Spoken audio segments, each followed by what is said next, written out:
Sveiki, tęsiu įrašus apie emocijas. Jeigu mes pasižiūrėsime, kaip dažniausiai mes elgiamės emocijų pasaulyje, kaip mes būnam su savo emocijomis, greičiausiai pamatysim du tokius labai ryškius modelius. Mes arba slopinam emocijas ir apsimetam, kad jų nėra, arba kai nebeatlaikom vidinės įtampos, vidinio spaudimo, mes tiesiog susprogstame, išsitaškome į išorę. Kaip kažkada perskaičiau vienoje knygoje tokią metaforą, kad žmonės su savo emocijomis elgiasi arba kaip robotai, arba kaip beždžionės. Arba slopinam, arba išsitaškom nevaldomai, nekontroliuojamai. Bet jeigu pažiūrėsim, juk tarp roboto ir beždžionės yra gyvas žmogus, tikras žmogus, kuris viską jaučia. Jaučiantis, jautrus, emocionalus, o kartais racionalus, visoks, bet gyvas žmogus. O gyvas žmogus jaučia viską. Taip, jausti sudėtingas emocijas gali būti nelengva. Ir tikrai kyla noras kažkaip jų nejausti, kažkaip jų išvengti. Ir ką mes su jomis bandom padaryti? Nuslopinti. Slopinam ir tikimės, kad emocija išnyks.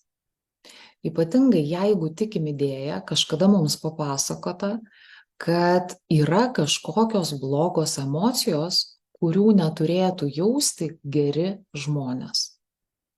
O kas nenori būti geras žmogus? Vat ir stengiamės jausti tik geras kažkokias emocijas. Bet neišvengiamai tas vadinamas blogas mes jaučiam. Šito mes išvengti negalim. Ir tada, kas su mumis vyksta, tu jauti kažką ne tą, ką tarytum turėtum jausti. Reikia būtinai surasti priežastį, kodėl tu taip jauties. Ir tarkim, tada pradedam ieškoti kažkokio šaltinio išorėje. Tarkim, pasižiūrim, žinias per televiziją. Ir tenai būtinai randam priežastį, kodėl dabar mes jaučiam kažkokią blogą emociją, nes jinai legali yra. Jūs pažiūrėkit, kas pasaulyje vyksta. Ir mano emocija yra legali. Arba pasižiūriu socialinius tinklus ir surandu tą priežastį, kuri pateisins mano emociją. Ir tada galima tarytum nusiraminti. Tarytum, aš nieko blogo nejaučiu. Aš išlieku geras žmogus, kuris nejaučia blogų emocijų. O jeigu jaučia, tai tam yra tokia išorėje labai rimta priežastis. Ar yra apskritai geros ir blogos emocijos? Be abejo, kad nėra. Emocija tai yra tik energija. Emocija yra tiesiog emocija. Bet tikėjimas emocijų blogumu verčia mus slopinti emocijas. Ir tikėtis, kad kažkaip taip ir praslysim šitoj temoj.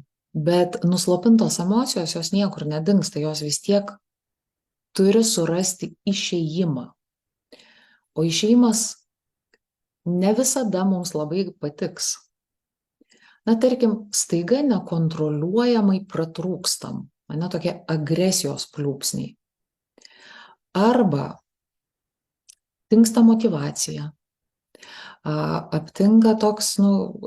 Apninka apatija kažin kokia. Kaip ir nelabai ko norisi. Kaip ir nelabai kas džiugina. Nėra gyvybingumo viduje. Arba pradedam kandžioti kitus. Taip, nelabai ryškiai. Tai vadinama pasyvi agresija pasireiškia. Ten pradedam apkalbinėti ką nors, ar sarkastiškai kažką leptelim, ar dar kažką pasakom. Arba pasireiškia autoagresija, kai mes pradedam sau kenkti. Na ir taip toliau, tų išėjimų gali būti įvairiausių. Be abejo, ligos, įvairūs susirgymai, tai taip pat gali būti nuslopintų emocijų pasiekmė. Todėl labai svarbu dar kartą savo priminti, aš tikiu, kad jūs visi tai puikiai žinote, kad nėra nei blogų emocijų, nei gerų emocijų. Yra tiesiog emocijos.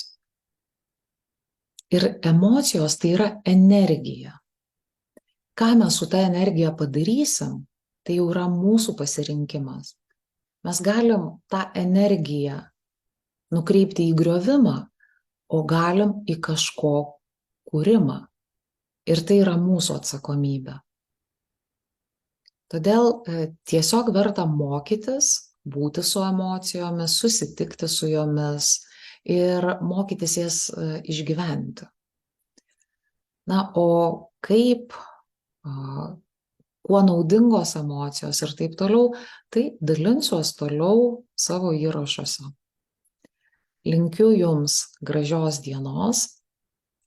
Su Jumis buvo Ilona Tamošiūnienė ir projektas Drąsa gyventi. Iki pasimatymų.